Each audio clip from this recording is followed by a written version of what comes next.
Bienvenidos a todos y todas a un nuevo capítulo de la Hora 25. Seguimos férreamente con nuestro compromiso por un activismo por las comprensiones. Y en el contexto de este capítulo, que vamos a hablar sobre la estupidez humana, convengamos que si vamos por un compromiso y un activismo por la comprensión, vamos con un activismo en contra de la estupidez humana, porque esa es la antípoda de las comprensiones.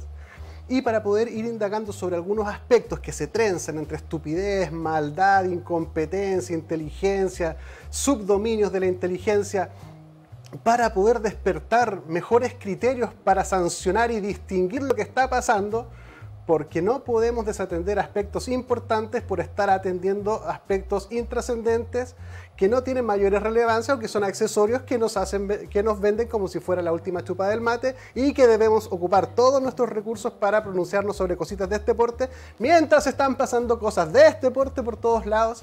Y para poder conversar sobre la estupidez humana, y a riesgo de que yo en el capítulo termine siendo material de estudio de la misma que estamos tratando de hablar, me arriesgo y tomo el desafío, y tenemos de invitado a don Eduardo Llanos. Hola. Oye, partamos de la base, para tranquilizar a toda la audiencia, de que todos somos estúpidos algunos cuantos minutos al día. Pues, es más, podríamos decir que somos inteligentes muy pocas veces al día, entonces la mayor parte del tiempo estamos ahí entre esos dos polos. Bueno, entremos de lleno y partamos por acotar un poquitito qué entendemos por estupidez para sacarlo un poco del insulto, claro, y llevarlo a lo que busca iluminar el concepto y cuándo es correctamente aplicado. Mira, déjame decirte algo que yo a veces les contaba a los estudiantes. Hace mucho tiempo en dictadura había en televisión un programa que estaba a cargo de un profesor de castellano que solía contribuir a, digamos, a elevar el nivel del habla y de la escritura con unas capsulitas muy breves. Entonces, en una ocasión hizo uno que más o menos, un mini programita que decía algo así como, bueno, muchas veces estamos tentados de decirle tonto a alguien y le decimos tonto, o calificamos algo como tonto. Pero reiteramos demasiado esa palabra. Y en realidad hay muchos otros sinónimos. Entonces los enumerábamos. Bueno, desde luego decía estúpido, leso, bobo, bobalicón, sopenco, qué sé yo, mentecato, leso, mentecato, ya, bueno, insensato. Bueno. Entonces, termina la cápsula y ahí quedó todo. Y yo me quedé esperando las diferencias, porque son enormes las diferencias. O sea, leso es un tipo que de alguna manera es lo opuesto de ileso, o sea, de alguna manera recibió alguna lesión. Si la recibió en el sistema nervioso, no sería raro que hubiera terminado, qué sé yo, disminuyendo sus capacidades. Pero puede haber sido lesionado y no tener ningún daño cognitivo.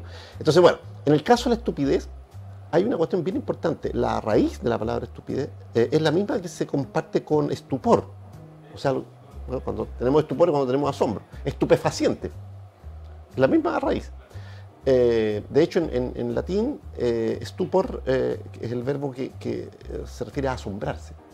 Entonces, estupidez tiene que ver con una especie de inmovilidad cognitiva, una especie de dificultad para emitir el juicio y razonar, ¿no? Porque uno tiene, en cierto modo, paralizada la cognición, paralizado el razonamiento. A eso se refiere la estupidez. De manera que una persona muy inteligente también puede ser estúpida, desde ese punto de vista.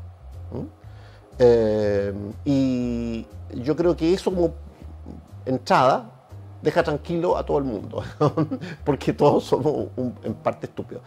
Y lo interesante ahora sería ver de qué manera lo somos y cómo podemos dejar de serlo, cómo podemos vigilarnos mutuamente y ayudarnos a no incurrir en tanta estupidez. Bueno, lo segundo... Y ser capaz de distinguir cuando estamos enfrente de a uno que exactamente, está saliendo por la televisión y está en lugares relevantes del quehacer planetario, nacional o local. También es útil aprender a distinguirlos. Claro, puede estar a cargo del gobierno mundial, digamos, demás, claro. Bueno, déjame contarte algo a propósito de eso mismo. Mira, cuando ocurren los juicios de Nuremberg, algunos psicólogos trataron de responder la inquietud que había surgido en mucha gente. ¿Cómo fue posible que los nazis hubieran hecho lo que hicieron y que además tanta gente les obedeciera. Pero los que daban las órdenes eran estúpidos, o sea, no se daban cuenta. ¿Qué les pasa? ¿Qué les pasaba? Esa era la misma. Entonces, hubo algunos psicólogos que osaron pedir permiso, que se las arreglaron y les aplicaron test de inteligencia a algunos de los prisioneros, que eran militares de alto nivel, todos oficiales de alto nivel, con mando de tropas y todo, no y un gran poder decisional. ¿Eran carceleros? No, estamos hablando de psicólogos que de alguna manera... ¿A quién le aplicaban a los altos, a los que llegaron a los juicios libres, pero no llegaron los de bajo nivel, llegaron los grandes. Los prisioneros que estaban siendo juzgados en el juicio. Claro. Y bueno, para sorpresa de ellos, ninguno se bajó de 130 de CI. O sea, tenían un CI más que notable. Estaban a 2 desviaciones estándar. Bueno, estaban a bastante distancia, estaban en, para decirlo en simple, estaban en el 2% de la población más inteligente, obviamente, ¿ya? Entonces la pregunta es, ¿pero cómo hicieron eso? Bueno, porque eso no tiene que ver con la inteligencia que evalúan los test. ¿Te fijas? Entonces ahí ya tenemos un primer despeje. Bueno, pero volviendo al punto, eso se me ocurrió aclararlo recién a propósito de lo que tú me preguntaste, o que me comentaste.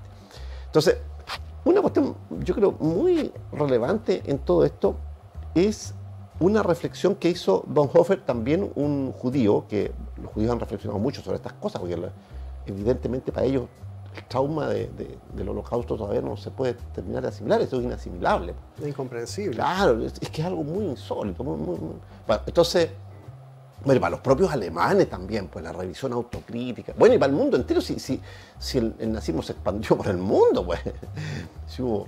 Bueno, entonces, un señor, Bonhoeffer,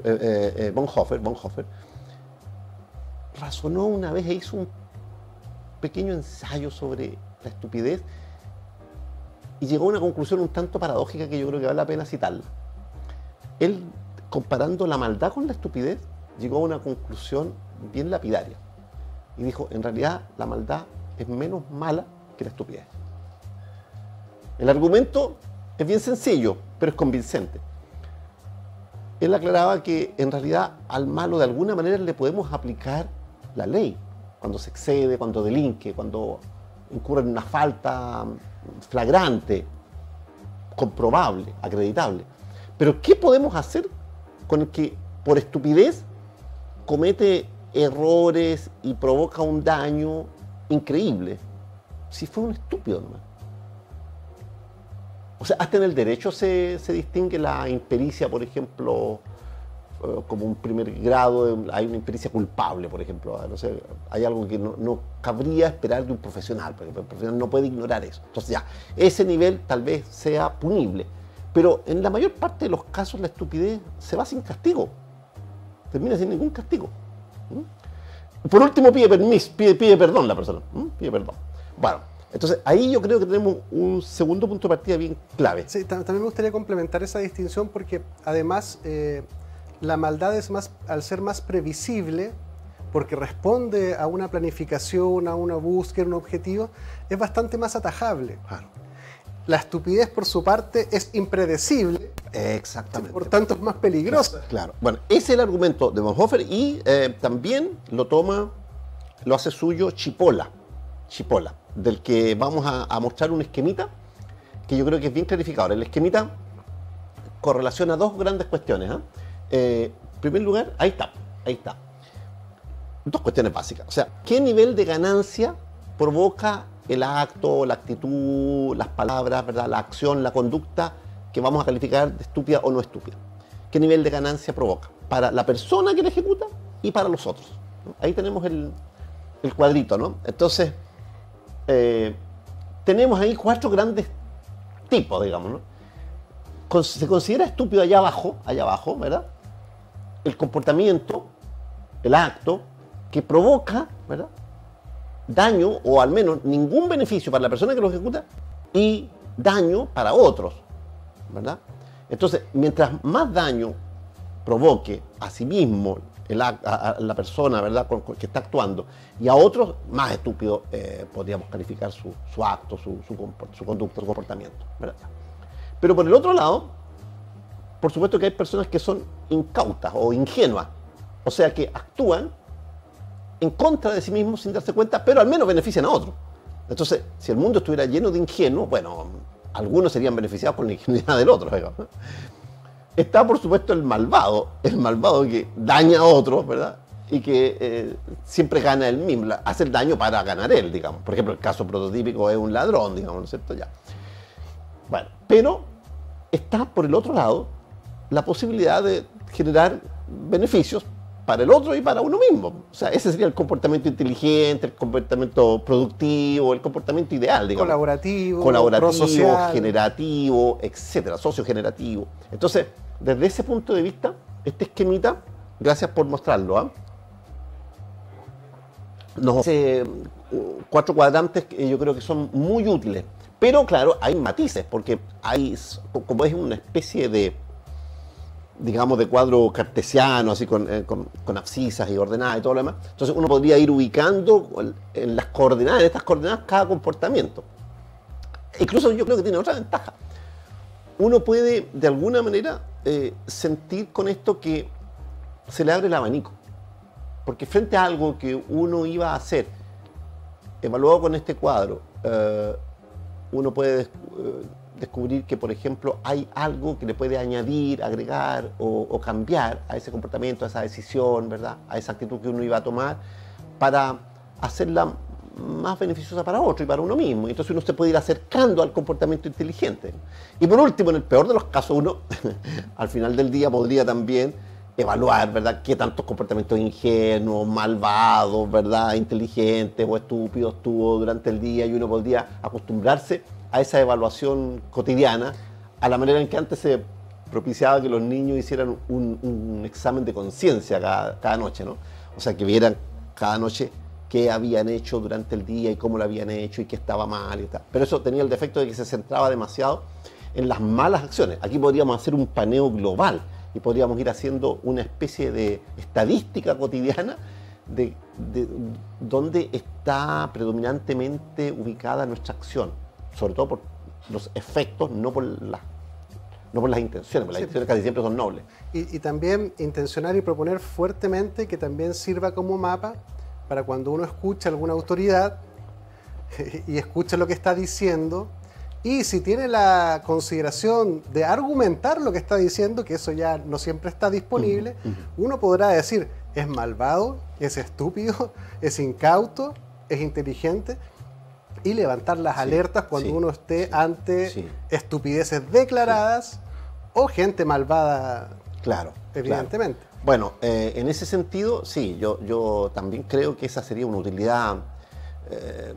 muy notable y que ojalá se produjera, pero hay un obstáculo para eso que hay que prevenir, yo creo, hay que aclararlo.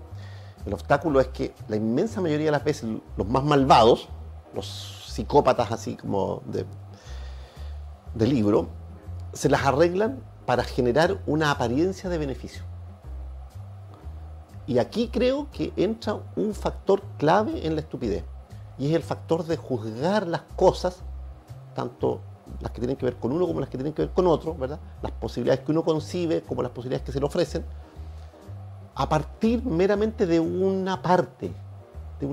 O sea, el juicio que los latinos llamaban el pars pro toto, o sea, juzgar el todo por la parte. Entonces, por ejemplo, ¿verdad?, llega un demagogo, por ejemplo, y nos dice, vamos a, qué sé yo, legislar en favor de esto, qué sé yo, y va a ir en directo beneficio, ya, ok, sí. Pero no nos cuenta que esto va a ser gracias, por ejemplo, a endeudar el país por 30 años, que nosotros mismos, no nuestros nietos, nosotros mismos vamos a ver el efecto final de esto. Este endeudamiento es con una camarilla de psicópatas, ni siquiera extranjeros, extraterritoriales, ¿verdad?, que se van posesionando el país, que se van tomando las riquezas del mundo, cosa que está ocurriendo, ¿verdad? Entonces, ese riesgo de que nos muestren un embeleco, nos muestren una especie como de golosina que nos beneficiaría o que nos gustaría recibir, es siempre muy alto. Es un riesgo complejo que tiene sobre todo la actualidad, porque los políticos dominan los medios. Tienen un poder incontrarrestable en los grandes medios. Ahora parcialmente se está contrarrestando con internet o con esas, sí, con esas instancias, las redes sociales, pero engañan mucho. Bueno, es muy interesante abrir la reflexión sobre ser más atento y más lúcido sobre las propias estupideces.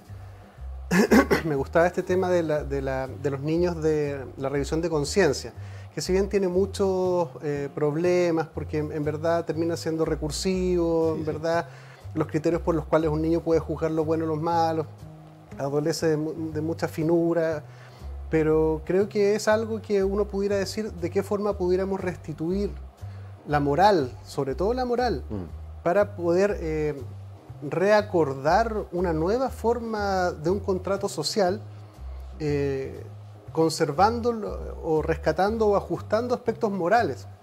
Yo pensaba hace poco, este tema de la visión que tengo yo de la cultura es que al igual que la conciencia es un vacío fértil, es decir, no es algo que esté dado per se y que sea el orden natural de la vida y que venga santificado, sacralizado por alguna deidad. Yo entiendo que el que es religioso pueda discrepar con mi visión, pero me gustaría compartirlo igual y que cada uno decía. Por tanto, al no ver nada, estamos en el mundo de los acuerdos, de que socialmente tenemos que decir, oye, ¿estamos dispuestos a vivir aceptando que uno mate al otro cuando hay una rencilla? No, no estamos de acuerdo. Y eso va acumulando moral al final del día. Por tanto, nos devuelve la pelota a la cancha, es decir, cómo queremos vivir y qué acuerdos queremos conservar y qué acuerdos queremos ajustar, para acordar conscientemente, adherirnos a eso y no enredarnos en los fundamentos si son o no.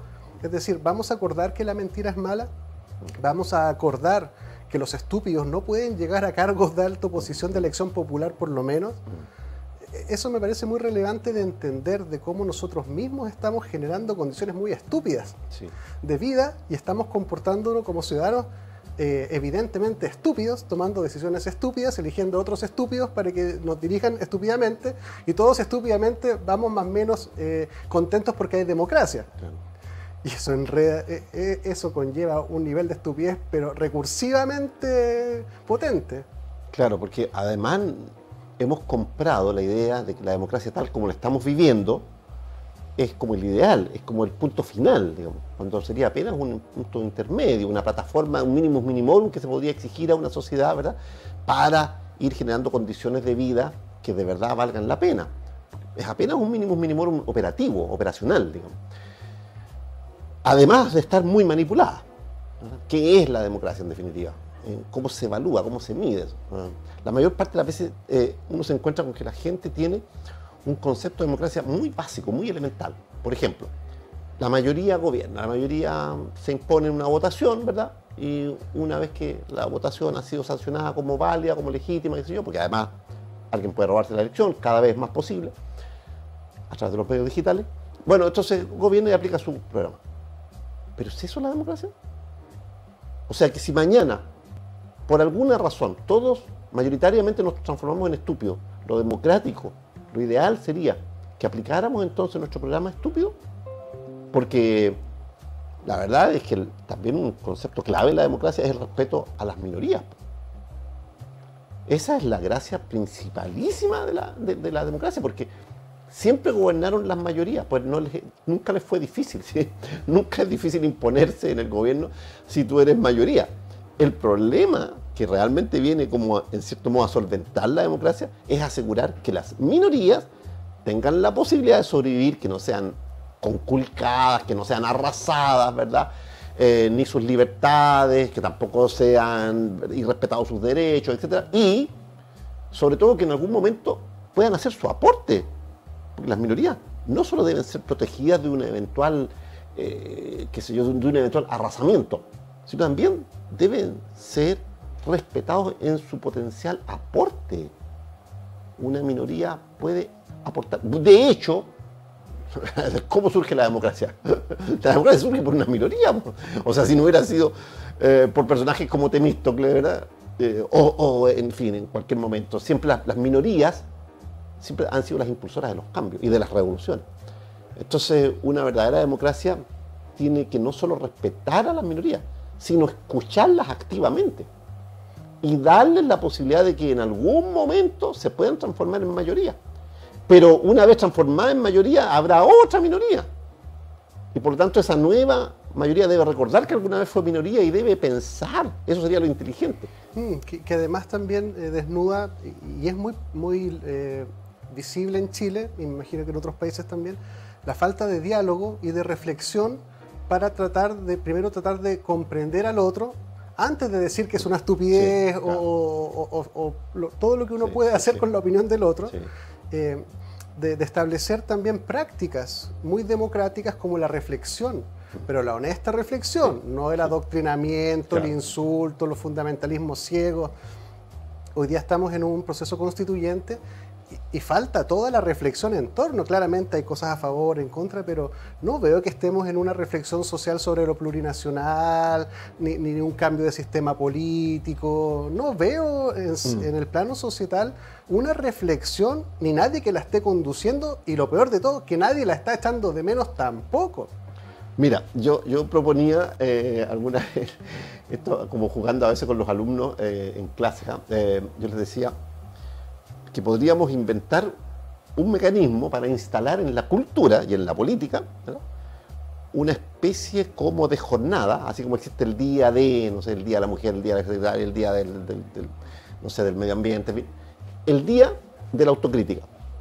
Entonces, pedirles nosotros, sobre todo a los que más nos importan que hagan la autocrítica, ¿no?, que son los políticos y las autoridades, y que por turno hagan una autocrítica pública y que premiemos la mejor autocrítica. Y la mejor autocrítica será la más honesta. Y ese tipo puede tener, digamos, en cierto modo, como ganancia una mayor votación, porque va a ser considerado comparativamente más honesto que los otros que callaron. Porque claro, uno puede hacer una autocrítica que en realidad es pálida o un disfraz de su propio narcisismo, ¿no? Soy muy perfeccionista. Por ejemplo, claro, soy muy perfeccionista. Claro, no, yo soy demasiado puntual, digamos, ¿no? Soy impaciente con la honestidad me juega en contra. Claro, soy tan honesto que a veces peco de ingenuo siendo honesto. Esa no es ninguna autocrítica. Eso me recuerda una frase medio chistosa, digamos. Yo me he equivocado una sola vez en la vida. Una vez en que creí estar equivocado. Entonces, bueno, no hay ningún avance en la autocrítica, o sea, cero, digamos. Bueno, con cuestiones de ese tipo, con instancias de ese tipo y herramientas de ese tipo, nosotros podríamos ir logrando que la autocrítica apareciera connotada culturalmente como un valor relevante y que uno no tuviera entonces, por honestidad, ninguna dificultad en reconocer sus momentos de estupidez. Pero no solo reconocerlo, luego, ¿verdad?, premiaríamos a aquel que, aparte de reconocerlo, dio muestras evidentes, confiables, creíbles, de arrepentimiento, de compromiso a no incurrir más en ese horror, o sea, que muestre que sacó la lección del caso.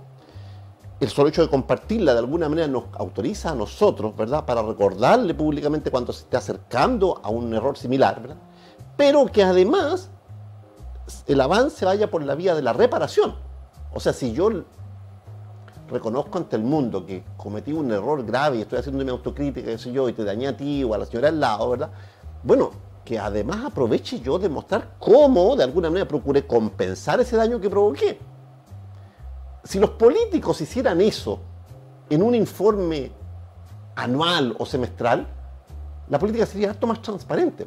Y aquel que rehúye ese deber cívico de hacerse una autocrítica pública, entonces es sospechoso de un narcisismo maligno, por ejemplo, ¿verdad? O de un narcisismo mesiánico, o qué sé yo, hay varias variantes de ese tipo entre los políticos, porque hay mucha deshonestidad, eso está comprobado. Ya te decía la otra vez que los estudios de epidemiología de la psicopatía muestran que están prácticamente concentrados en los grandes vértices de poder. En las grandes pirámides siempre están arriba. Y los partidos políticos y el Congreso de cada nación y los ministerios, esos son siempre las grandes aristas, ¿verdad? Los grandes vértices, las puntas de las pirámides. Los preferidos por ellos. Entonces, bueno, esa sería una posibilidad. Pero es muy interesante lo que tú señalas como práctica, porque también implicaría que los ciudadanos saliéramos de condenar al adversario como futboleros y le viéramos la virtud al reconocer el equivocarse honestamente del otro y salirnos de este encuadre de derecha e izquierda y volver a ser más seres humanos, asumiendo nuestra estupidez, no en el sentido peyorativo, sino como una alerta de decir, es bastante posible que incluso la persona de buen corazón, pudiendo ser bondadosa, qué sé yo, cometa actos estúpidos de magnitudes. Pero habría que distinguirlo del que lo hizo a propósito, del que opera sobre la maldad, o una serie de cosas. También implicaría que nosotros de una buena vez saliéramos de la izquierda y la derecha, por una buena estúpida vez, salir de esa estupidez que se ha convertido la derecha y la izquierda como justificación para atacar al otro, denostar al otro, invalidar al otro, volverse ciego ante las comprensiones o ante la estupidez del otro, porque eso, un estúpido honesto tiene la posibilidad de darse cuenta. En realidad nunca lo había visto así. Tienes razón, no había considerado este impacto. Ah, es verdad, lo que pasa es que como yo vivo en Santiago no me doy cuenta de lo que pasa en Talca. Esas son posibilidades que se van limpiando a medida que uno conversa honestamente con el otro y se abre a ser tocado por el otro y empatizar con el otro. Y de ahí conversar, pero por lo menos tratar de comprender por qué él lo ve así y por qué lo ve tan distinto a mí. Puede ser que él no esté viendo algo o yo no esté viendo, y lo más probable es que ninguno de los dos lo esté viendo completamente y que salgamos enriquecidos en nuestras comprensiones al conversar. Sí, sí. Oye, a propósito de lo que tú estás diciendo, yo no sé si tenemos tiempo en este momento tenemos, para hacer... O sea, depende de la... Porque mira, yo quería proponer, se me ocurrió ahora mientras hablábamos, que sería muy bueno repasar, a propósito de izquierdas y derechas, digamos, algunos ejemplos de errores y algunos ejemplos de reconocimiento y de autocrítica genuinos tanto de la izquierda como de la derecha como del centro. De repente yo creo que eso es útil, porque no todo es blanco-negro. A ver, por ejemplo, yo recuerdo... Es que tenemos que ir a unos... Entonces, hagámoslo después. Y la vueltecita y... Pero bueno, además podemos dejarlo para otro programa también, sí, se me acaba de ocurrir, así que no es obligatorio que lo hagamos. Quédese con nosotros, reflexiona un poquitito sobre que la estupidez es la falta de comprensión. No es un pecado no tener todas las comprensiones del mundo, nadie las tiene. En la medida que distintas personas tenemos distintas quehaceres, tenemos más probabilidades de lograr mejores comprensiones en determinados haceres humanos, y en la medida que nos vamos encontrando en el convivir, vamos aprendiendo del otro, en la medida que el otro no quiera engañarnos, que también hay que tener cuidado con eso. Pero si hiciéramos la imaginería de que fueran todos honestos, uno debiera ir al especialista y le preguntaría y obtendría una respuesta que diría, qué interesante, yo no lo había visto así, o qué bueno que me lo explicas, ahora lo entiendo. Ese es el camino que ojalá destruya a la izquierda y la derecha y volvamos a ser seres un poco más honestos, inquietos, curiosos, y que entre todos comprendamos mejor lo que está pasando para ser más asertivos. Quédese con nosotros y volvemos. En Clínica Gastrosalud contamos con equipos médicos de excelencia y tecnología de punta para garantizar salud y bienestar a un excelente costo. Contamos con servicios médicos integrales especializados en tratamientos gástricos y programas completos para la obesidad. Realiza tus reservas de hora en la página www.gastrosalud.cl. En Clínica Apoquindo contamos con una infraestructura de primer nivel para ofrecer servicios de instalación de balón gástrico, pellet antialcohol, cirugías plásticas reconstructivas, cirugías estéticas, kinesiologías, psicología, psiquiatría, nutricionista. Visítanos en www.clinicapoquindospa.cl. Clínica Medical Home, líder a nivel nacional en hospitalización domiciliaria y servicios ambulatorios para pacientes agudos, subagudos y crónicos. Clínica Medical Home entrega a su disposición experiencia y trayectoria en salud a través de servicios especialmente pensados en las necesidades de cada persona, adaptando el concepto de comodidad a sus instalaciones y residencia mediante altos estándares de calidad. Visítanos en www.cmhchile.cl. Clínica Medical Home. En En Logan Abogados contamos con profesionales altamente comprometidos con los intereses de nuestros clientes. Nuestro staff está capacitado para entregar mucho más que una asesoría integral y especializada, pues buscamos proporcionar la tranquilidad que sus intereses merecen y necesitan. Visítanos en www.logan-abogados.cl. En Clínica Nueva Costanera trabajamos día a día por tu salud y la de los tuyos. Contamos con una amplia trayectoria entregando salud y bienestar con servicios médicos integrales, gastroenterología, endoscopía, pellet antialcohol, programa de balón intragástrico, bioimpedenciometría, entre otras prestaciones. Visita nuestra página www.clinicasnuevacostanera.cl e infórmate de todas nuestras prestaciones.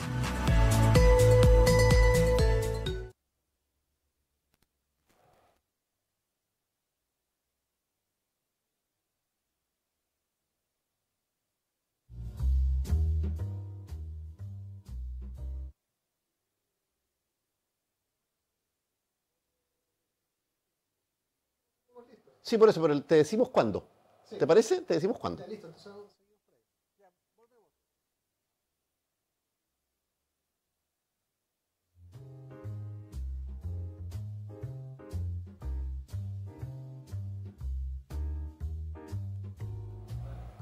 Bienvenidos a todos y todas a una nueva perspectiva sobre el activismo, porque ahora estamos con un activismo en contra de la estupidez humana. No solamente a favor de las comprensiones, sino que en contra de la estupidez humana que a todas luces parece andar desatada y corriendo por todos los rincones del país y del mundo, haciendo masa y llamando y gritando cosas estúpidas por todos lados.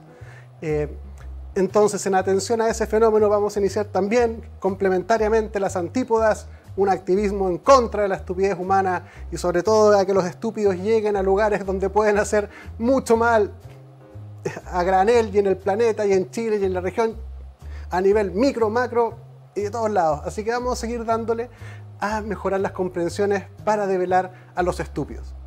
Eduardo. Oye, sí, yo quisiera introducir un matiz. En realidad, si uno se pusiera en contra de la estupidez, en realidad podría también convertirse en un estúpido, ¿no es cierto?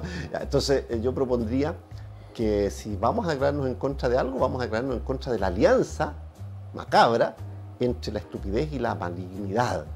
¿Ah? O sea, el malvado que aprovecha al estúpido y que aprovecha al ingenuo, ese es nuestro foco, digamos, ¿no? Pero claramente y que hay una anula al relación de inteligente, porque claro, saca de la ecuación al inteligente que le puede hacer notar algo. Exactamente, ahí hay una simbiosis tremenda. O sea, mientras más estúpidos somos nosotros, más se agigantan en su poder los malvados, que son realmente, en términos comparativos, muy pocos, los grandes malvados, pero que pueden hacer un daño enorme, enorme. A propósito de eso, después podemos mostrar un videito, pero un segundito después.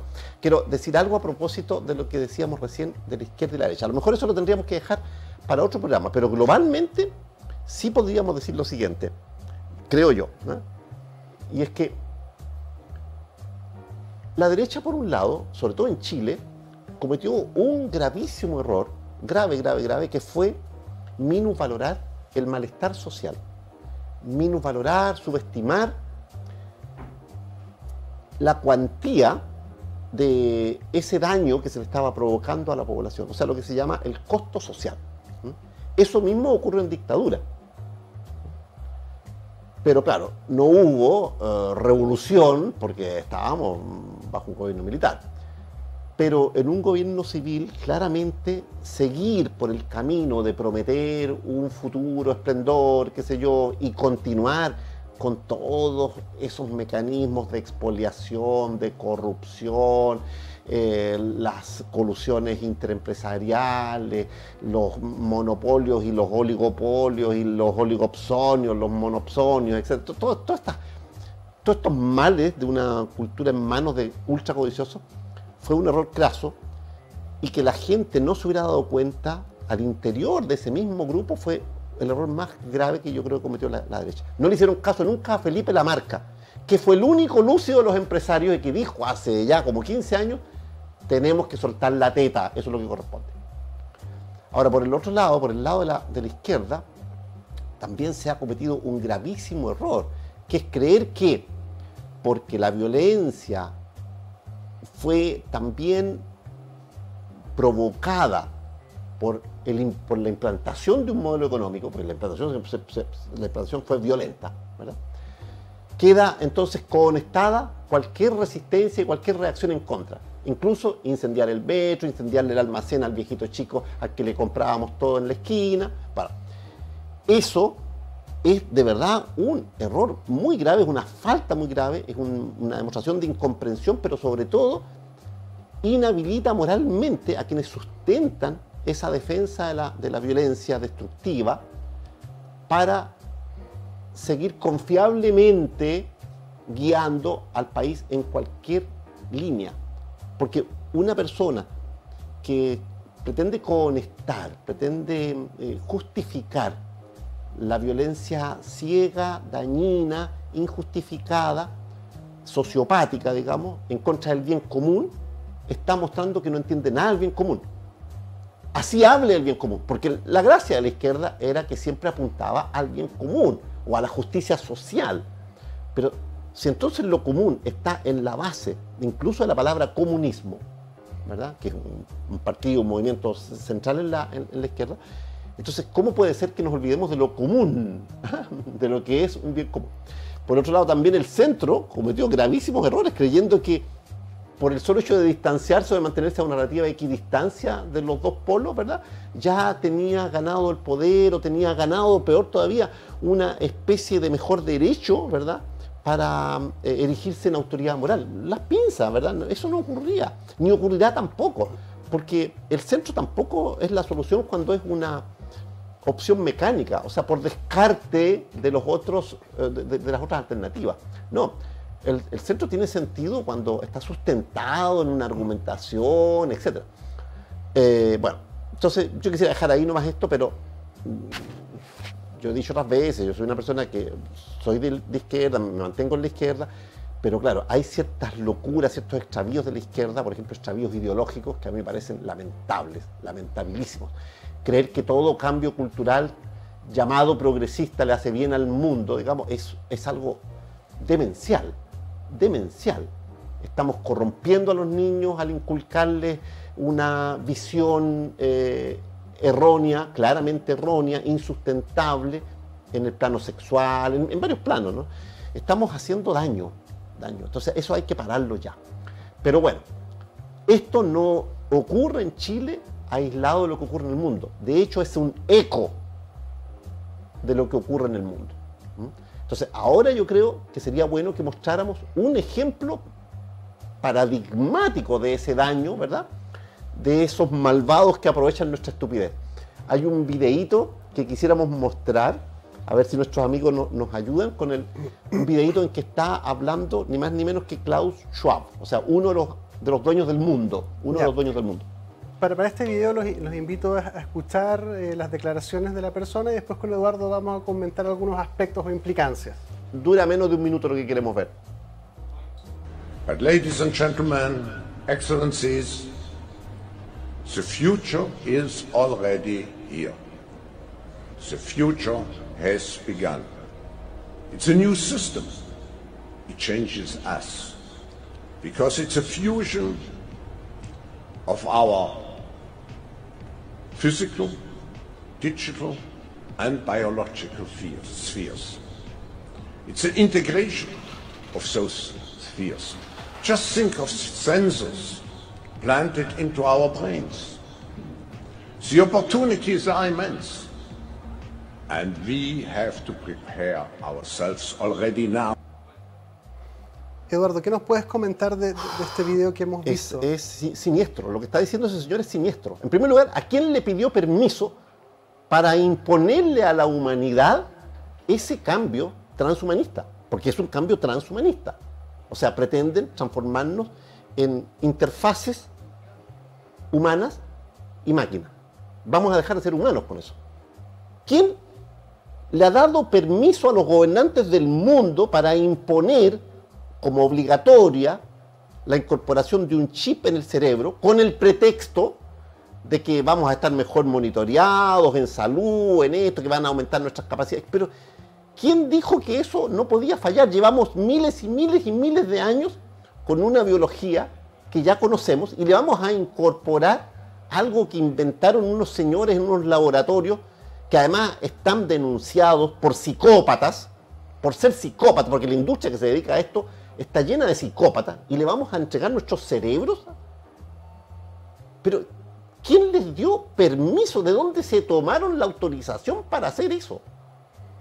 Esos psicópatas que están intentando instalar esta especie de imposición y de naturalizarla, nos la venden con el embeleco de que va a ser beneficioso para nuestra salud, que nos van a detectar a distancia gracias a nuestro teléfono y a los qué sé yo, a los marcapasos nuevos que van a ponernos si somos, qué sé yo, pacientes cardíacos o lo que fuere, ¿verdad? Nos van a detectar a distancia cualquier problemilla y vamos a poder intervenir a tiempo antes de que eso pase a mayores. Sí, pero el daño que eso está provocando, los cambios que puede provocar de consecuencias imprevisibles. Además, ¿quién le dijo que iba a funcionar siempre eso? Pero si fallan, hasta los grandes computadores del mundo no va a fallar un microchip, una nanotecnología que no la han probado en ninguna parte a vista y paciencia del resto. ¿Por qué no lo han hecho transparentemente? Lo que se está revelando actualmente a propósito de los laboratorios ahí fronterizos en Ucrania y todo lo demás es muy siniestro como para seguir confiando en esta gente. Es muy importante justamente en estos grandes temas alertar los comportamientos estúpidos de las masas, de los ciudadanos, incluyéndonos, con toda la humildad del mundo, porque por vendernos algunos beneficios posibles, que tan probables habría que evaluarlo, estamos asumiendo o desconociendo o dejando de ver o entregando la participación soberana y libertaria del ser humano a gente que quiere cambiar la especie humana. Exactamente, exactamente. Eso es lo que se propone. Y estamos absolutamente ausentes, comiéndonos todas las migajas de dulces, porque nos venden ciertamente, como todas las cosas, ciertamente debe tener algún grado de beneficio, sin duda. Yo te comentaba, oye, ¿a quién no le gustaría que tu teléfono te alertara que estás a punto de tener un infarto cardíaco y te alertara para que llegaras a la urgencia? Ciertamente eso es un aspecto probablemente positivo. Sin embargo, todo lo demás que conlleva es obligatorio, ética, humana, moral, intelectual, política, económica, todo lo que tú quieras, como humanidad pronunciarnos sobre esto y exigir participar de esto y además frenarlo si fuera necesario. Sí. No, es algo escandaloso, es algo escandaloso. En algún minuto habrá que comentar algunos videitos en que Piñera habla de los y Girardi de los neuroderechos. Girardi es uno que se está haciendo el leso, la está sacando bien barata. Pero él es uno de los que lideró este proceso. Él es un lugarteniente de esa minoría oscura que rige el mundo. Es un lugarteniente en Chile, hay que decirlo, ¿no? Pero no es el único. El abanico está en la izquierda, en la derecha, en el centro. Ellos, por definición, apuestan siempre a ganador. Entonces cubren todo el espectro. Tiene defensores toda esta agenda en todo el espectro político. Hay que decir, a propósito de lo que tú decías, que claro, que ese embeleco que nos venden, ¿verdad?, va a tener muchas variantes. Por ejemplo, imaginemos que tú eres deportista y bueno, le haces mucho empeño, pero nunca has sido seleccionado nacional, ¿verdad? Te has quedado ahí fuera de la selección y tú quisieras correr más rápido o lanzar, qué sé yo, la bala más lejos, etc. Bueno, entonces te van a vender la idea, y la vas a poder comprobar, de que ese microchip puede tener la posibilidad de mejorar tu rendimiento neuromuscular, por ejemplo, y que puedes lanzar 1 metro más, batir tus récords, ¿verdad?, y quedar en la selección. Sí, pero los otros se lo va a estar vendiendo también a los otros. Y los otros también van a estar lanzando 1 metro más. O sea, a lo sumo, llegarás a la selección nacional, ¿verdad?, una vez. Pero todos los otros también van a ponerse el neurochip, digamos, ¿no? Lo mismo vale para, qué sé yo, para la inteligencia. Las personas tenían, qué sé yo, cierto complejo de no ser suficientemente inteligentes, tenían dudas, inquietudes respecto de su talento en cualquier plano. Entonces le van a vender el neurochip, el microchip, el nanochip como una solución para todo eso. Y las personas llevadas por ese temor, ¿verdad?, de no ser suficientemente buenos en algo, ¿verdad?, y las ganas de destacar, van a comprar eso. Eso va a ser una estupidez soberana. En primer lugar, porque ya estamos viendo que todos esos rivales a los que supuestamente tú quieres derrotar, van a ponerse también el mismo aparatito y van a derrotarte de nuevo, digamos, obvio, ¿no es cierto? Ya. Pero además y por sobre todo, porque lo principal, lo menos estúpido sería aceptarse tales como somos, pues. Tales como somos. Aceptarse cada uno tal cual. La autoaceptación es como la primera medida en contra de esta manipulación de nuestra estupidez. Porque nuestra estupidez no la vamos a borrar así como así, pero por lo menos podemos empezar por autoaceptarnos como parcialmente estúpidos, potencialmente estúpidos, y prever y prevenir, ¿verdad?, decisiones estúpidas como esa, por ejemplo, que son irreversibles ya. Son irreversibles. Y lo otro que yo creo que también sería importante es educarnos mutuamente en un par de cosas adicionales a las que veíamos al comienzo. Porque, ¿cómo es que tomamos actitudes estúpidas y acciones estúpidas? ¿Por qué incurrimos en eso? Bueno, muchas veces porque nuestra argumentación nos resulta convincente a nosotros mismos únicamente, ¿verdad?, pero porque la hacemos a partir de una evidencia personal. A mí tal cosa me hizo bien, por lo tanto es buena. Sí, pero espérate un poco. En primer lugar, tú estás recordando una cosa en la que te hizo bien, pero no estás viendo todo el daño que te provoca eso. Y el daño que le provoca a otros. Tienes derecho a votar a favor de algo que te hizo bien a ti una vez y que le hizo un daño enorme a muchos otros. ¿Existe un voto justo? Por el otro lado, aunque no haya evidencia actual de daño o de efectos indeseados, ¿será que no los va a haber a futuro? ¿Cuáles son las implicancias a futuro de esto? Y además, complementariamente, que no tengamos conciencia de eso no significa que no existan. Exactamente. Probablemente uno hipotetiza o puede asumir que de que si las hay, en cualquier ámbito de cosas, claramente los intereses de los que controlan esos, que además tienen mucho control sobre otras aristas de la construcción social de la realidad, no les va a convenir dispararse en el pie. Claro. Por tanto, les va a convenir ocultarlo. Y eso es bastante esperable, y justamente en eso yo insisto en la lúcida desconfianza. Porque que no nos enteremos de que están haciendo maldades y que hay perversiones desatadas. Yo te comentaba el caso de Nicolás López, y las actrices en las cuales estaba rodeado este individuo no son cualquier actrices, están conectadas con distintos actores o grupos de actores muy, muy extremadamente relevantes en lo que es la economía y la política de Chile, como para ser tan ingenuos de decir que eso fue un error, una equivocación, fue una única vez, sino que más por el contrario pudiéramos especular que eso es una conducta de la cual adhieren muchos más relativos a su entorno, muchos más lo sabían, muchos más lo callaron, muchos más lo comparten, y empezar a tirar estos hilitos nos empiezan a llevar a las élites de nuevo, y retomamos la pregunta de qué tan cerca están pasando las cosas que vemos que están pasando en otros lugares, y constatamos de que están más cerca, están pasando, están aquí, y no eran cualquier actrices. Uno puede agarrar a cualquiera de estas tres actrices y hacer una trazabilidad bastante evidente de dónde vienen, quiénes son, con quiénes se relacionan, y no atender a eso sería profundamente estúpido. Sí. No entrar a esa reflexión. Claro, mira, hay una especie de patrón de la historia universal, y yo diría ya antropológico, que tiene que ver con las élites. Las élites siempre se las han arreglado para, de alguna manera, eternizarse en el poder transgeneracionalmente. Entonces, una de las primeras cuestiones que hacen es, obviamente, rodearlas de otros poderosos, tejer su red, ¿verdad?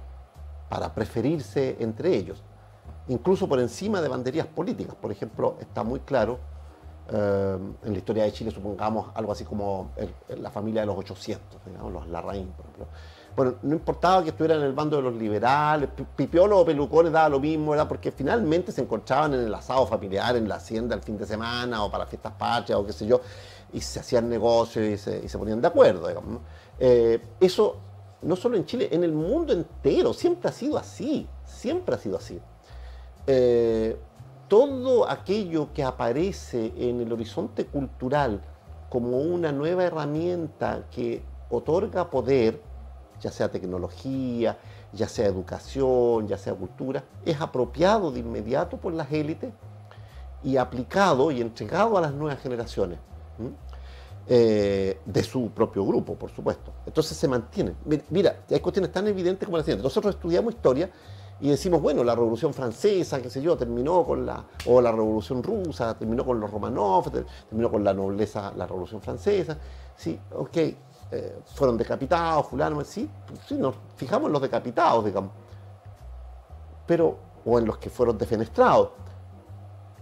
Pero a ver, actualmente esos palacios y esos castillos, ¿existen o no? Sí, siguen existiendo. Ya en algunos casos son propiedad pública, pero en muchos otros casos son propiedad privada. ¿Y a quién pertenecen? ¿Quién los compró? ¿Quién los recuperó? El videíto que veíamos la otra vez con la niña Teresa, ese video impresionante que comentamos hace un mes o algo así, ¿verdad? No decía claramente la niña que estos hechos siniestros, estas misas negras, estas violaciones a niños y todo lo demás, ocurrían en castillos, no en uno solo, alejados de Londres. Bueno, ¿a quién pertenecen? Pero si evidentemente esas élites recuperaron el poder, pues, murieron unos pocos por supuesto, pues, pero recuperaron el poder. La nobleza negra, la famosa nobleza negra, no solo la veneciana, no solo la italiana, no solo la napolitana, sino todas sus expansiones al Reino Unido, que es muy importante, a todas partes. Sus tentáculos incluso en el Vaticano, que acaso son menos activos ahora porque son menos visibles, todo lo contrario, güey. Son más activos ahora, porque ahora tienen más poder. Ahora apretando una tecla de internet puedes bloquear a un país. Entonces vivimos en una especie como de duerme vela, creyendo que estamos en un planeta democratizado. ¿Cómo va a ser democrático el planeta que vivimos? Es enteramente plutocrático. Y mientras más minarquista se torna, mientras más se achica el poder del Estado, más se agranda el poder de estas élites. Pero por otro lado, mientras más se agranda el poder del Estado en manos de estúpidos o de corruptos, tampoco vamos por mejor camino, ¿no? Mira, hay un episodio que yo creo que vale mucho la pena recordar. Alguna vez lo he citado yo en algunos de estos encuentros que hemos tenido, pero no contigo, ya no me acuerdo. Creo que fue en ese programa que hicimos con Christopher una vez en la radio El Mirador del Gallo, ya no me acuerdo, pero bueno, hay un episodio que es muy interesante, que ilustra muy bien lo que estamos diciendo. El cineasta, bueno, decir cineasta es poco decir, porque tenía muchas más virtudes, era un tipo muy multifacético. Aaron Russo con doble S, ¿no? Era de ascendencia italiana, pero era judío sefardita y residente en Estados Unidos. Entonces un tipo muy creativo, muy liberal, tuvo, entre otras cosas, unas cadenas de cafés en los años 60 en Chicago y llevaba la batuta en materia como de innovación cultural y de visión alternativa. Entonces, una vez una amiga de él, que era abogado, le dijo, oye, mira, uno de los Rockefeller te quiere conocer. Entonces, bueno, era evidente que lo quería conocer por algo, porque los Rockefeller, la familia más ricachona del mundo en ese minuto, ¿verdad? Y todavía, junto con los Rothschild, una de las, porque hay otras ocultas. Bueno, era raro pero pero él era muy abierto y claro, y se juntaron finalmente, hasta simpatizaron, y por rara curiosidad, este Rockefeller empezó a visitarlo a Rousseau, no al revés, no lo invitaba a él a su casa, sino que él lo visitaba, conversaban mucho. Esta gente, los plutócratas, siempre tienen como una especie de fijación con las personas creativas, ¿no? Con las personas autónomas de pensamiento. En cierto modo las admiran, pero al mismo tiempo las quieren aplastar, digamos, las quieren, o por lo menos sojuzgar, controlar. Pero las admiran también. Bueno, entonces iban, conversaban, y un día Rousseau en una entrevista cuenta que este tipo va a la casa y le dice: oye, Rousseau, cuéntame, ¿qué piensas tú del feminismo? El feminismo de entonces, de los años 60, 70. Nos va quedando un minutito para que... ya. Es muy importante. Pero fíjate tú que él le dice, bueno, lo apoyo, por todas las razones que nosotros apoyaríamos, en fin, hay que terminar con la desigualdad salarial, hay que terminar con los femicidios, bueno, entonces Rockefeller le dice: eres muy estúpido. ¿Cómo? ¿Por qué voy a ser estúpido? No te das cuenta. ¿Quiénes crearon el feminismo? No tengo idea. Nosotros. ¿Cómo usted? Claro. ¿Pero por qué? Entonces, dos razones básicas. En primerísimo lugar, gracias al feminismo se ha hecho posible que la gente espere que efectivamente haya una nivelación salarial. Con esa nivelación salarial que está ya empezando a ocurrir, más mujeres dejarán sus hogares e irán a trabajar. Eso va a aumentar la cantidad de dinero que van a recaudar los fondos de pensiones y el Estado por la vía de los impuestos. Por ambas vías nos beneficiamos nosotros, porque nosotros hacemos negocios tomando esas plata. Incluso cuando es el Estado el que quiere hacer una obra pública, lo que hace es llamar a licitación. ¿Y quiénes ganan las licitaciones? Nosotros, pues viejitos. Si se trata de construir un puente, qué sé yo, una gran obra de ingeniería, un túnel que atraviesa poco menos que una cordillera, ¿quiénes lo van a hacer? Nosotros. Nosotros vamos a ganar plata con eso. Y en segundo lugar, también lo creamos porque de esa manera, al estar los niños, ¿verdad?, más tiempo solos, va a ser más importante la escuela. Y los vamos a poder formar mejor nosotros, porque nosotros somos los que dictaminamos en los diversos ministerios de educación. No importa qué partido político esté gobernando, qué es lo que hay que enseñar. Así que nosotros vamos a uniformar a la población. Pucha, no vamos a tener tiempo para poder desplegar ese antecedente. Pero lo dejamos para después. Sí, pero queda pendiente porque es muy interesante descubrir en qué parte de la cadena está la truculencia. Claro. Muchísimas gracias, Eduardo. Muy interesante el capítulo. Bueno, te seguimos teniendo permanentemente, así que vamos a seguir construyendo y tejiendo nuestra narrativa. Muchas gracias a todos. A reflexionar, comprender, mayor lucidez es importante. Hacernos cargo de lo que vemos y buscar lo que intuimos nos están ocultando. Muchas gracias a todos, los espero el próximo capítulo.